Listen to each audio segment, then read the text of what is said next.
Welcome back in, everybody, for another episode of the Vitamin C's podcast, proud part of the CLNS Media Network. I am joined by my co-host and partner in crime, Wayne Breezie Brown, and we're just checking in. It's officially the offseason for the Celtics. We know we kind of had our post-mortem episode. Stinks, tied up 1-1 right now in the finals between the Nuggets and the Heat, but... It sucks, I love that. bro. It sucks, man. It sucks. I'm sorry, that was mid-intro. I didn't mean for you to stop. No, I love that's fantastic. I mean, it's nothing good. I was talking to a friend the other day on the phone, and I was like, "You have no idea how much I wanted the Celtics to keep playing until the very, very, very end. Like even if we lost Game 7 of the finals, like we wouldn't be sitting here having these type of conversations. But it's not how the cards folded for us. And so here we are, man. It's tough times.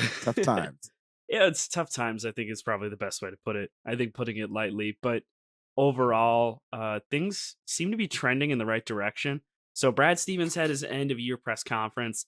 Usually that's what the GM or coach might do at the end of the season to just kind of put a bow on everything. And he fielded a lot of different questions talking about the team, the staff, the coaching, how things kind of unfolded in Game 7 for the Celtics in terms of their offense and everything like that. And all sorts of different conversations concerning like, hey, was the defense the issue this year? Was it the offense? And what it kind of watered down to at the end of the day with it, what I took away was Joe Mazzulla for sure is not going anywhere. Brad Stevens made that abundantly clear, which is cool. I don't think that he was the problem. I do think that the coaching staff was an issue because there was nobody there. Admittedly, Brad Stevens said as much, talking about, the staff being limited, losing people. They lost Damon Stoudemire midseason and they didn't replace him. He also said that they did try to replace him midseason, but things just didn't line up right, which explains Steven Silas being around the team so much. The both of us have talked about this before, but Steven Silas sort of seemed like he was going to be with the Celtics or was already officially with the Celtics. Now he's going to be the top assistant with the Detroit Pistons, who paid Monty Williams, I think, was the largest coaching contract in NBA history, and has got some incentives laced in there. So there's a lot of people being hired left and right. I don't even think we talked about it. I can't remember if it's happened since we ended up having the last episode, but Nick Nurse is coaching the 76ers. Who else has been sliding around? There's a couple other ones. Like just losing track of it. Yeah. Frank Vogel's with the Suns Vogel's now. Yeah. And I thought Vogel would be, a perfect defensive piece we could have added from a coaching perspective, because I do want that identity to come back. I do feel like, that was one of the things that the Celtics kind of strayed away, toward mid-season. We kind of started to see the defense kind of lackluster at times, and they were just trying to put up as many threes and points as they could to blow teams out. So I'm hoping we get back into that mentality, because the last show we did, we heard Malcolm Brogdon say it, defense at the end of the day, man. I know it's cliche, but it just wins championships, man. And if you can buy all in on a defense, you can force turnovers, you can create buckets and transition. It's just easier play for your offense to get points. And so I'm hoping they find a way to get back to that. But it won't be with Frank Vogel. That was the whole point. And I think Vogel probably, at the end of the day, wouldn't have taken an assistant role. Yeah, so I think that's the tough part. Backwards, Joe. I mean, Doc Rivers is floating around, if I'm not mistaken, but there's no way. Again, I think that's a guy who probably would sooner just sit by the sidelines. Figuratively. Right. Yeah. Figuratively would sit by the sideline. Because you never know when something's going to open up. I mean, there's these big hirings that just don't pan out. The big one I think of is, I think it was like Nate Bjorkson. He was a top assistant with the Raptors. He was supposed to be this big get for the Indiana Pacers a few seasons back. He didn't even, I don't think he even lasted the season. He ended up getting fired, and it was kind of a big deal. Lost the locker room early on. Just not a good attitude. So I wouldn't blame any of these other guys sitting out. I'm happy that a lot of these guys got gigs. Obviously, there was a lot of talks of guys getting fired, incorrectly and then getting coaching gigs. But concerning the Celtics stuff, they are losing a lot of guys. They've lost a couple. They ended up losing Ben Sullivan. Ben Sullivan's going to be going to Houston to join Ime's staff. And that's kind of where this exodus has been going. Brad Stevens said in his presser, talking about bringing in a coach with experience, specifically probably like a player's coach, and he wanted to add at least 1 or 2 more assistants. So far, they added Sam Cassell, and I think that's a big get. Um, Huge get.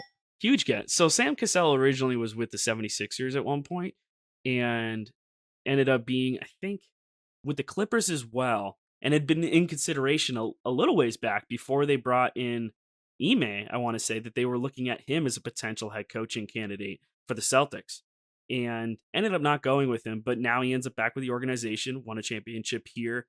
So he's got roots here. And I don't know. I like the hiring. And I think in terms of a guard perspective, he's going to be great developing some of these younger guys, especially you look at like a guy like JD Davison, who's just like a raw prospect. You know, who's a guy who we ended up helping develop was Tyrese Maxey. Yeah. So I'm interested to see what he can do from like a coaching standpoint. Yeah, and the best part is, I mean, he brings you experience. He's a champion, right? He's a point guard, and to me, I feel like that's one of the areas where I feel like the Celtics just don't have like that true, typical type of point guard that we feel like we need to run the team. This is not a shot at Marcus Smart. To me, he's definitely a natural too, but he plays the point very well.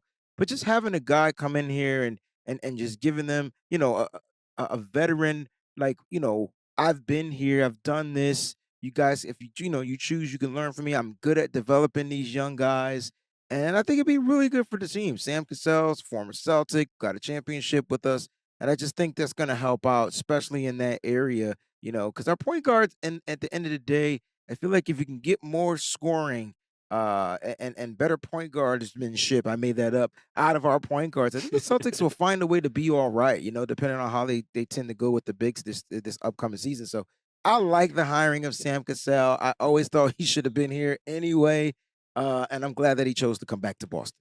Yeah, I'm definitely happy that they're bringing back somebody with familiarity with the organization. I think that's huge in terms of like what you're trying to do in building a culture. And I think Sam Cassell was such a huge part of that team back in '08, kind of unsung in a lot of ways. But you add veterans like that to your roster in terms of like your bench and stuff. And I mean, they tried this before. They brought back, they had Evan Turner on as kind of like Yeah, an I remember that. unofficial assistant. I mean, we'll see if they do anything like that. I know we talked about it a little bit before we hopped on, and obviously rumors swirl X, Y, and Z. I don't know how likely this would be, but talking about Rajon Rondo Another potentially coming on. another person I wouldn't mind. I mean, you're getting. We haven't had a point guard since Rondo.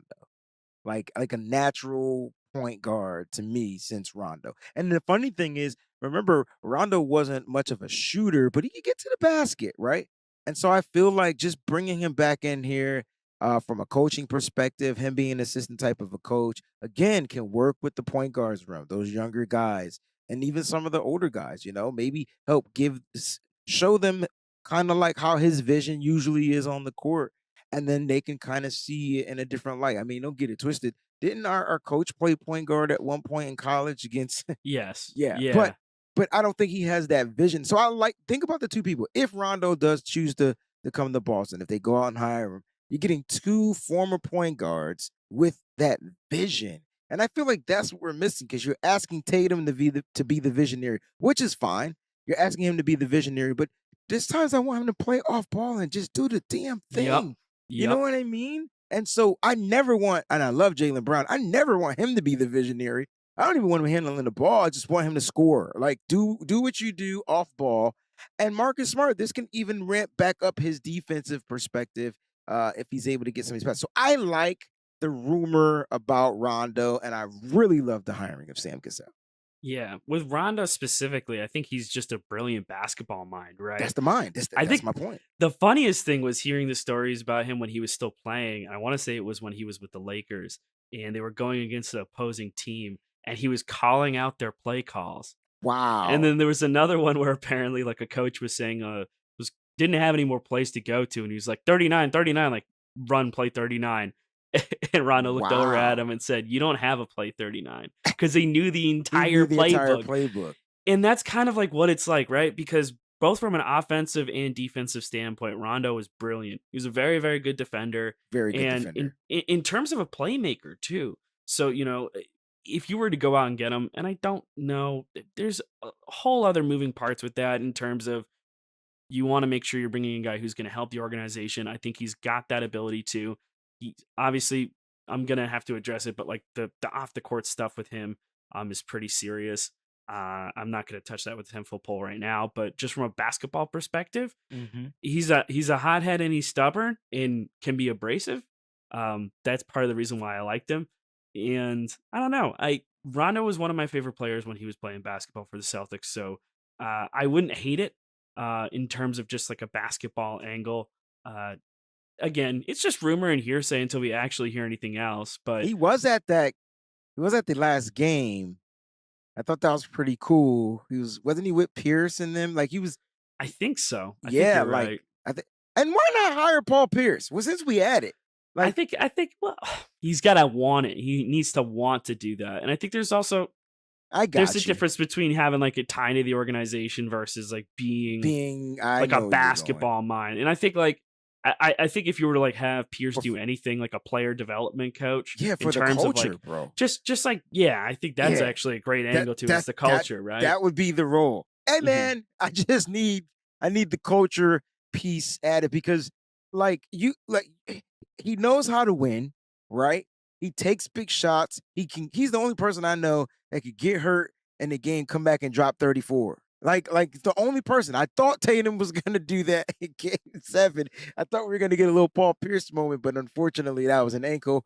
But no, I'm just saying for the culture, man, just having those guys around the room. Like, you know what I mean? And I wonder if that's something that he would be interested in, and or if he's one of those players that the coaches will call in just to have him kind of give you like one of those type of pep talks, one of those days just to bond with the team and things like that. So I don't know.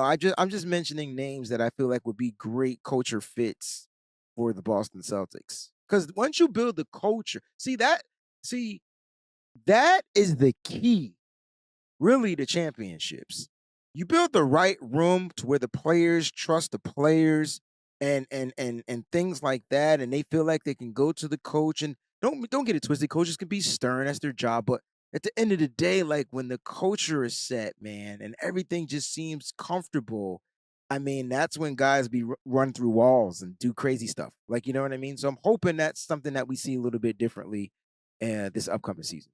Yeah, and I think that might have been something that was lacking from this unit overall. There were issues with execution down the stretch. I mean, they fell into a 3-0 hole in the Eastern Conference Finals with potentially one of the easiest paths to a championship in a really long time. This I one mean, stinks. you didn't have to go through the Bucks. Obviously, you went through the 76ers and you made that harder than it needed to be. I mean, there's an entire possibility where James Harden ends up leaving Philadelphia. Who knows how he takes the Nick Nurse signing? He might stay, he might go, but there were already rumors before anything happened with the coaching situation there that he would be going back to Houston. So the East is going to change a little bit. You never know what the Bucks are going to do. They Correct. also hired a new coach. I think it was Adrian Griffith. I want to say was the guy they hired for coaching. Okay. But while I'm on the subject of the Bucks, you had Charles Lee also get mentioned, connected to the Celtics. And this wasn't before the Cassell signing. This was after it. So apparently, after hiring Sam Cassell, Charles Lee was someone who that they are eyeing at. He's been a longtime assistant. I know that situation is far from over because he's been linked to a couple different head coaching jobs, but those are starting to dry up pretty quickly. I don't know if he would be open to staying in Milwaukee. I think he went out for the head coaching job and didn't get it there. So there's a whole possibility where he might want to leave that situation for a fresh slate somewhere else. But I don't know what your thoughts are. I don't know a ton on Charles Lee. I just know that he's particularly respected and has been an assistant for a while. So it could be a guy that is waiting for the next opportunity. But if the Celtics are eyeing him, I trust their judgment on this. And I'm sure that Joe Mazzulla somehow is having some kind of feedback or influence on this hiring process. So I wonder if like they're vetting these guys and getting to know them a little bit more before putting pen to paper on anything.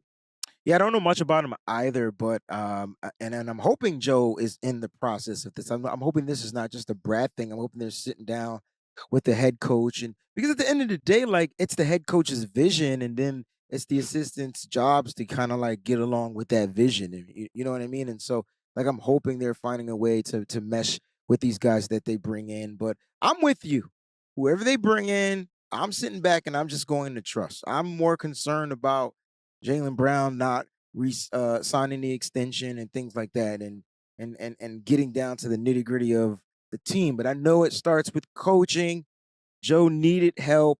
It was clear and present danger that he needed the help. Unfortunately, the well ran dry, and it was what it was. I'm not saying that's why we lost, but imagine if we just had that. Imagine if he had that assistance. That's all I'm going to say. It Yeah. would be a little different outlook. But I'm with you. I'm trusting the team, the organization on getting that fixed in that front office, getting that taken, and then it comes down to what are they going to be able to do with the team, which is what we're going to be talking about for the next several months. And that's the rough thing about the off season is a lot of it's just tackling whatever news comes our way. I mean, fortunately, Brad Stevens was pretty transparent. He didn't give total details on everything that was happening. But in terms of having conversations with Jaylen Brown, he said, this is verbatim from the quote here. I've had nothing but great conversations with Jaylen. We want Jaylen to be here, and he's a big part of us. We believe in him. So he's saying all the right things publicly. That gives you indication.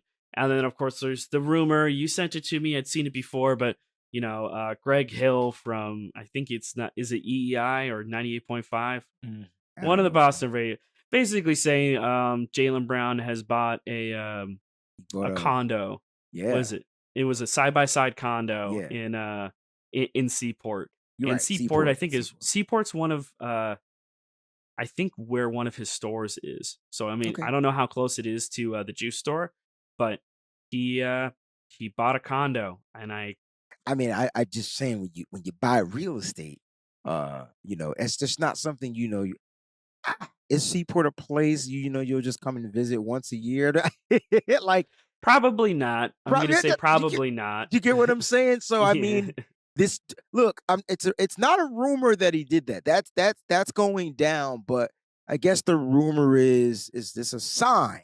Yeah, what does it mean exactly? Yeah. And right now we don't know. It's way too early. And I think Brad put that in super perspective for your boy Breezy because I didn't know we had to wait for such a long like there's so much time. It doesn't have to happen. First of all, they can't talk about it right now. And then when they're able to talk about it, they still have to like October to get the deal done or something like that. So this is weird. So I personally feel, this is just my personal feeling that I just feel like Jaylen Brown isn't finished. The book has been written, but it's not concluded. And it's not just about him making like a lot of money here, but this is a place where I feel like Jaylen Brown sees history and he can be a part of that. And being part of history and part of a legacy speaks volumes.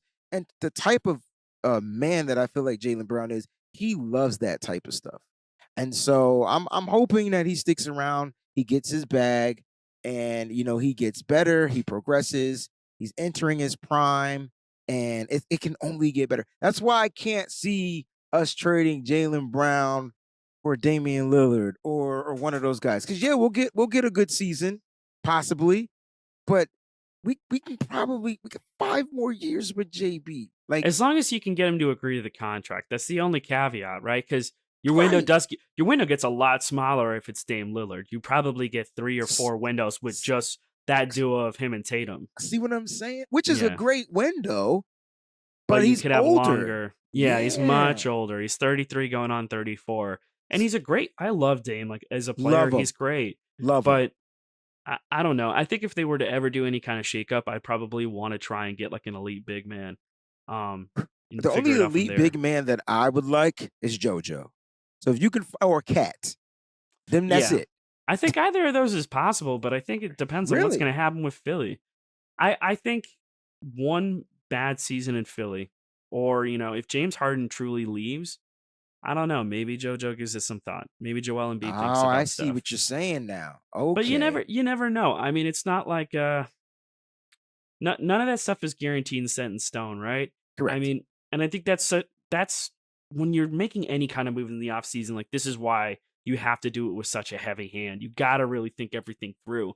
And I think that's why they're being very careful with the Jaylen Brown situation, making sure publicly that they're giving him all the flowers that they can. They've never had anything bad to say from an organizational standpoint. And I don't know, man. I think if they throw him the bag, he'll take it. I don't know. I don't know why they wouldn't. Like, if you're the Celtics, I think it's in everybody's best interest to just ink that deal. It gives him stability. It gives him that safeness of like, okay, I'm under contract, so I'm gonna get paid no matter what. I'm gonna get paid. And like from a Celtics perspective, you're not risking a player walking away in free agency. You're not gonna have this like big old storm cloud hanging over the season because that's what happened with Kyrie. That in particular, I think kind of ruined things for that whole season where you're like, is Kyrie happy? Is Kyrie going to leave? Like, da da da da da. And we've kind of already dealt with that this past season. So I think the Celtics aren't going to hesitate to get a deal done. And I don't think they're going to do any hemming and hawing on this contract. I think they're going to pay him what he deserves. They're going to give him that $295 million extension. I think they'll do that. I mean, you worry about the rest later. You keep the two stars happy, and you go from there. It's so hard to trade an all-pro player for some players that haven't made it to that level. I think that's kind of where I see it. Listen, I know people are frustrated with Jaylen Brown. I get it.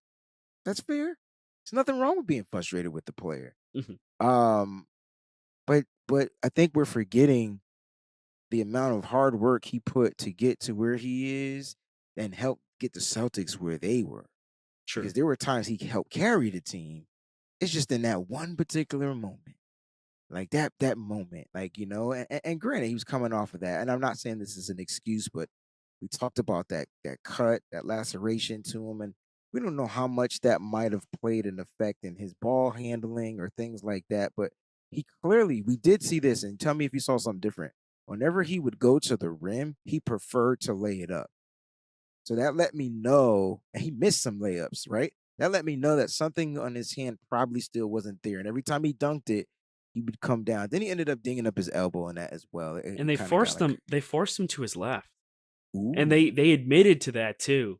Caleb Martin. That was part of their game plan. Yeah, okay, which tells you everything that you know. Well, the left hand is the same one that was giving him issues before. So the left wrist was the one that he hurt. He hurt two seasons ago at this point. So he hurt it like right at the end of the year. Missed the playoffs. Celtics got bounced at 5 by the Nets. The tactics are crazy, bro. He worked on his handle leading up to that, and in that season, his handle had looked improved. Then he got hurt in that left wrist. Yes. And I think it's just never been the same since then. So I don't know. Maybe he has to do the same training and regiment that he did before, and I think maybe so. There's a nagging injury. I really don't know. I mean, we haven't heard anything about injuries yet. So if it were severe, I think we would know by now. The likelihood that like stuff is under wraps this long is just, I don't know. Yeah, like I'm not using it as an excuse to his ball handling, but trying to find an explanation. I get you. Yeah, it's just more like it just doesn't seem like that's like 1 to 4 turnovers. That's Jaylen Brown, but him to keep forcing it, it didn't seem like it was him. And so like I wonder if he felt like he could. Of course, in his mind, he's like, yo, I could get by this guy. That's his mindset. Right. But I just think that they rotated so quickly on defense and that type of zone that they were playing at 2-3. And it was just too quick. And he just didn't give up the ball. So like I said, these are growing pains, though. And I'm trying to get people to understand that you're going to get growing pains with younger players. Now, you got to remember, these guys have been contesting since the beginning of their careers. And it just so happened that they had not entered their prime. They're just probably stepping into their prime. I'm talking about Tatum, because Tatum can't close out either. I'm talking about Tatum and Brown. And so, like, imagine when they're seasoned and into their prime. Oh my gosh, it's going to be like lightning and thunder. And that's why I don't want us to give up on Jaylen Brown. I'm hoping he doesn't give up on the Celtics, and I'm hoping the Celtics don't give up on him, because it will be something special to watch for the next several years. And I heard Gilbert. I don't listen to Gilbert Arenas, but you had to hear. I know that was the same thing I said until he opened up his mouth, and it was just more like he was like, "Yo, you don't break up Those two, you don't What, he break them. talked about that? I thought you were referring to the other video from him saying like, "Oh, I don't know why the Celtics are." Well, that. He trashed the Celtics earlier in the season, Oh, basically. okay. I Yeah. tell you what. I tell you what. He still trashed the Celtics. But this is what he said. He said, you don't break up those two. He said, listen, he's like, look at Marcus Smart, look at Derek White. As good as Derek White was, they still were bottom of the barrel point guards in the league. Derek White might have been good defensively, but offensively, he was just saying like how they're bottom of the barrel. And so then he even talked about Al Horford, and it was just like, oh, all right, technically three of our starters, and from his perspective, kind of are like what's the word? Help off the bench. Like, so imagine if you Rotational. rotational. So imagine if you upgraded those three positions with a Tatum and a Brown, and then have those guys relief. Like he was like the Celtics to be unstoppable. So it wasn't like a bad shot at the Celtics, but he was right. Marcus Smart don't give you 20 plus a night. Derek White may, possibly. Al Horford is not giving you 20 plus a night anymore. It's not Not his. anymore, no. So it made sense. And I was like, yo, maybe he's right. We don't have scoring point guards. Derek White has been a breath of fresh air in the playoffs, but all season it was like back and forth. I didn't know what we were going to get from him. And then you felt like Brogdon helped save the season. And then he got hurt. And then he was a non-factor in the playoffs. It's crazy. It's crazy. So maybe Brogdon, if he heals and gets healthy, maybe he's the starting point guard. Yeah, I won't go into that because I only think I know. think I think my thoughts on Brogdon are going to be that they'll move him only I because know. I don't think his value will be any higher I- than what it is right now, and I You're not think that saying anything contract. wrong. I think it's Yeah, a possibility. It sucks we too. never know. And this is the issue, right? A lot of it is just so unknown in terms of outside of the Jays what you need to do.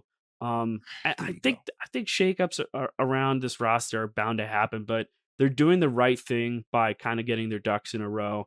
We I saw like something that. earlier. Sean Devaney for Heavy wrote that apparently the Magic might be interested in Grant Williams. He's a restricted free agent, so that's someone that they could go out and sign, but Celtics have the ability to match. To match it, yep. And that's something that the Celtics are also going to have to deal with too. Jay King also had in an article saying that Payton Pritchard still is He wants looking to and be expected traded. to get traded. So Yeah. how does that factor into your plans? Do you start giving JD Davison more of a backup role? There's a lot of questions, and I'm hoping that they're doing the right things by getting the coaching staff figured out first Correct. and solidifying that situation with Jaylen, and then you figure out the rest. There And it that's is. kind of where it is. But That's the domino effect. That's how you do it. You get your coaching staff oh in god. order, then you take care of the all pro, and Mhm. then you figure out how to bolster up your roster. If it's a shakeup, then it's a shakeup. But you got to make sure, from my perspective, that you have the two best players on this team, Yep, and you keep them happy. and That's you keep really them all it happy. waters I down think to. that's where it comes down to. And Yeah. it should be nothing wrong with that because that's what teams do. Mhm. Yeah, and you prioritize the guys that are key, and those are the guys that you're gonna be trying to keep around, so it makes sense. You don't wanna do any kind of move that's gonna upset them or throw off chemistry, so I think a lot of this will be, consulting the Jays and seeing what happens there after, of course, they figure out this contract situation. But besides that, you got anything else today before we wrap it up?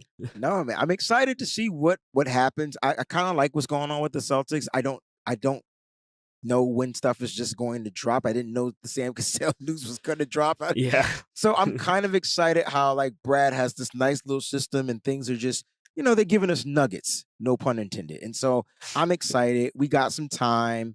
How before we go, how are you enjoying the finals? I kind of don't watch until the second half.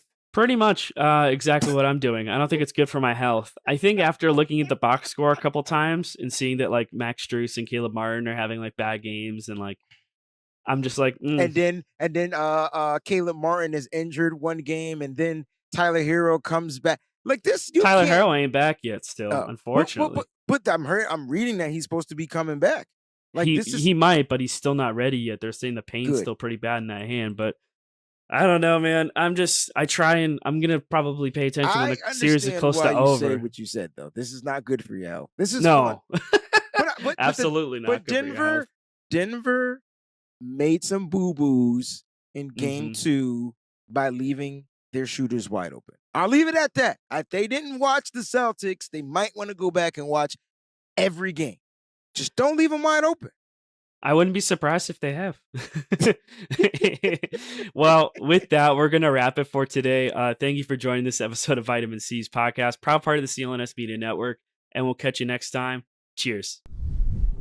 Sign up at FanDuel.com/Boston and make every moment more on America's #1 sportsbook.